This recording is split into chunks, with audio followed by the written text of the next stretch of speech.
Ang tagal-tagal, bakit hindi pa umuusad yung kaso ng kapatid ko? Gusto lang namin ng katahimikan. Kailangan namin malaman kung anong nangyayari kay Anton. May maaasahan pa ba kami? Buhay pa ba siya? Ma'am, alam ko ho ang nararamdaman niyo. Pero sa ngayon, wala pa pong update tungkol sa pagkawala ni Mr. Rosales.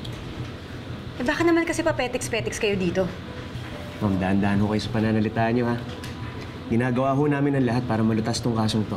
Ginagawa ang lahat o meron kayong pinagtatakpan? Saan naman ho galing yung paratang yung yan? Totoo naman eh. Hindi kayo kumikilos dahil pinoprotektahan niyo si Millie. Paano niyo naman ho nasabi yan? Ewan ko sa'yo. Eh dapat kasi Millie ang prime suspect dito eh. Ma'am, wala ho tayong sapat na ebidensya para maging suspect si Mrs. Rosales. Eh kasi nga hindi kayo naghahanap. Sir, may tumawag po sa hotline. Sinasabi ko ni. Hello? Hello? Saan mo kayo ng police department? Kapitbahay ho kasi ako nila, Sir Anton. Dito lang po ako sa tapat. Hindi po ba crime scene yung bahay nila? Oo. Kasi nakita ko si Ma'am Millie na Pumasok sa loob.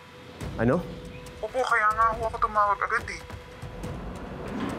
Sino ka? Hello? Hello? Bumalik ka dito! Teka!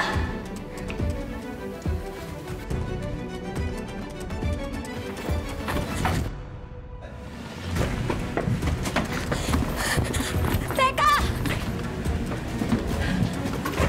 Teka, sandali!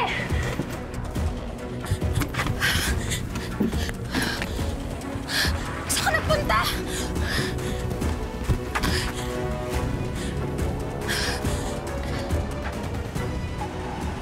Alam mo ma, ganitong-ganito yung mga pinapanood ko sa G-Flix.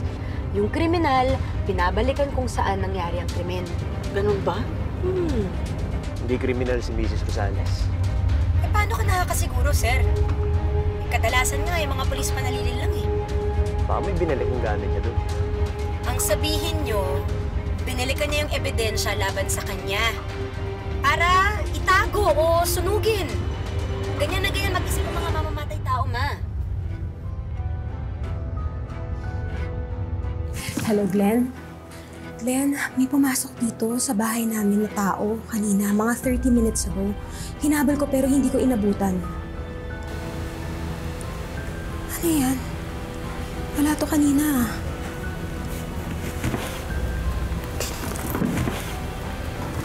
Wala naman to kanina.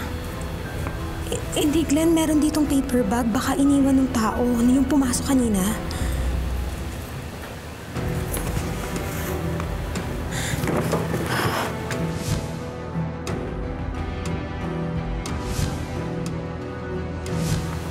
Diyos ko. Diyos ko, kay Anton to. Mrs. Rosales. Sandali, ba't kayo pumasok? Eh, bakit siya? Ano yan? Damit yan ni Anton.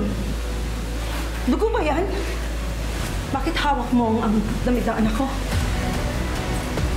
Sinasabi ko na nga ba?